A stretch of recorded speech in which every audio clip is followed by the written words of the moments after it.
Hey everybody, welcome back again to Ken Tamplin Vocal Academy, where the proof is in the singing. I'm doing a series on answering your vocal questions by request and using 35 years of my singing and teaching experience to do my best to give you the goods on these questions that you're asking. So the next question that I got is, fear of singing high notes. I'm afraid to sing high notes. Well, I think a lot of people are afraid to sing high notes. In fact, there's, these fun videos roaming around on YouTube of, professional singers or great singers that are afraid to sing a note, so they duck it or they sing someone else. So there's always that fear, but I want to allay that fear by giving you guys some information I think that will help you. Okay, the first thing is I want you to envision yourself doing something that you love, that you've done a million times, and you can do it in your sleep.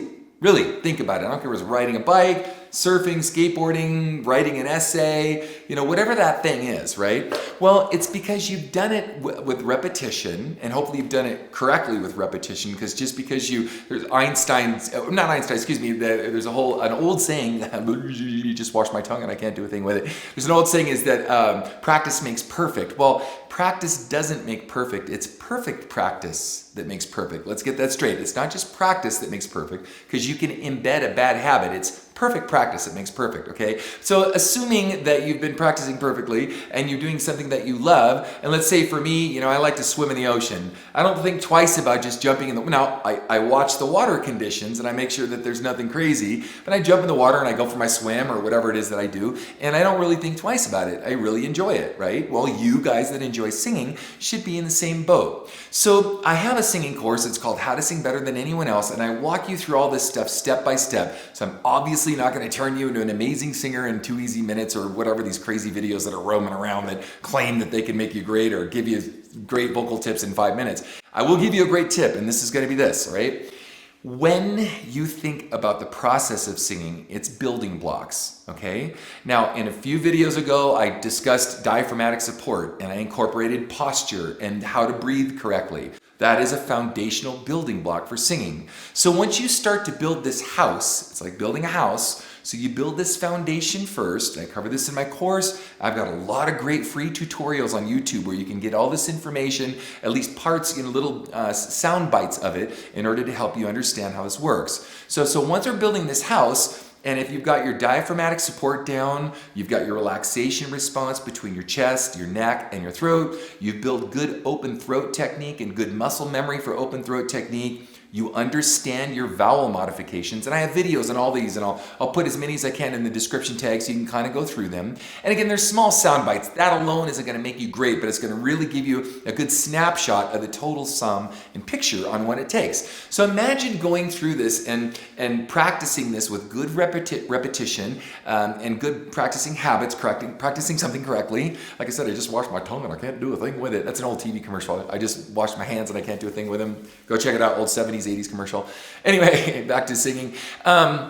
Once you practice these correctly with repetition, you're going to find that it becomes easier and easier and easier to hit this note. Now, the problem is going to be is once you get to a certain note in your range that it becomes so easy, you're going to want to sing yet a higher note, and that's going to become easier, and then you're going to want to sing a higher note, and so forth and so on.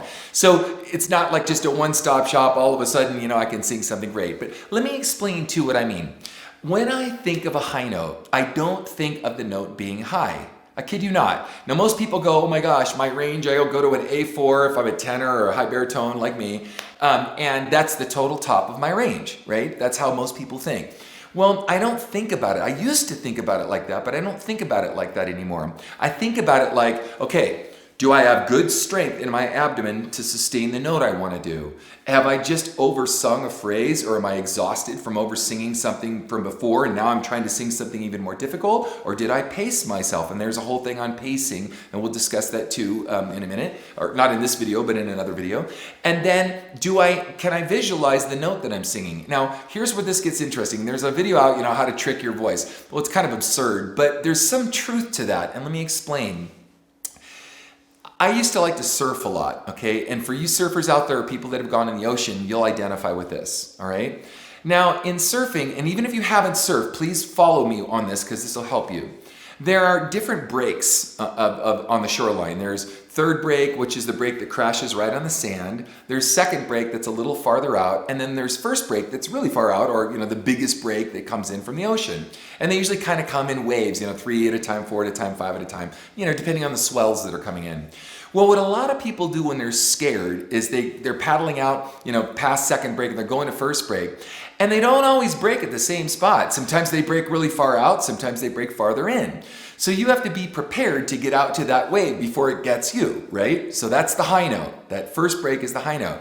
So what a lot of people do is they panic. Just as the swell is coming in, it's intimidating. And they look at this swell and they're like, whoa, what do I do? Well, everyone knows what you do is to get a lay of the land, or in this case, a lay of the water. You don't sit there and wait and sit in what's called the strike zone and get pummeled by a wave and end up like a washing machine and washed ashore or pinned down on the ocean floor, right? What you do is you swim out to the wave as fast as you can, maybe even go past it on the first one, unless you're an experienced surfer. Go past it to let it go by and see, because there's another one probably coming up, maybe even farther out. And you got to get past that wave so it doesn't overtake you. Well, so it is with singing. By the way, so you get a lay of the land of the wave, right? And then when you finally understand where it is, then you can ride that wave in and you're good to go. Well, so it is with singing. You don't sit there in the strike zone and just before you get to the top, you panic, oh, no, I'm not gonna hit it, right? And you miss your note. So when I said about tricking the voice, what you do and what I do and how I think about notes now is I think about strength in the abdomen, good rib cage expansion, which we discussed in one of my videos here that we just put out about breathing, a relaxation response, how to relax my chest, my neck, and my throat so I'm not all tense. Everything is coming from my abdomen. All my strength is the engine that drives my car. I've built good muscle memory for the open throat technique we just discussed. And then I have a vowel, a specific vowel placement that I want to hit within my voice. And I've worked my voice, my register, I've worked my passaggio, and I've gone through all the building blocks of building my house and all the rooms in the house. But I built all the building blocks so that by the time I want to get to that high note, I don't go, I don't think about that note being high. I think about, okay, whatever that note was, a D or E or whatever it was. And I think about, okay, the placement to get to that note requires this much strength in the abdomen, a relaxation response, and this vowel that I want to hit in a certain specific kind of way. And it could be hitting it hard, hitting it lightly or soft, or a combination thereof, right?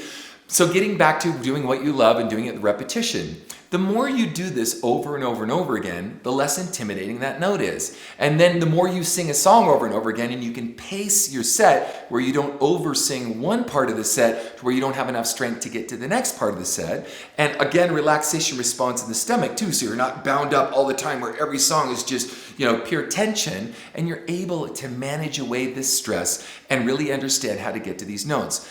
That is the way to sing high notes and sing them stress-free and sing them consistently, okay? Hopefully this was helpful, and God bless you guys, and until next time, peace out. Hey guys, if you like what you heard, please like and subscribe to my channel by clicking on the subscribe button. That will actually take you to another page where you want to click on the bell icon, and it opens up a menu, and the menu has notifications on it where there's a little box you can check where it says send me all notifications for this channel. Check the box and then click the save button, and you'll get notifications from me every time I have a cool video come out. Okay? Thanks guys. Peace out.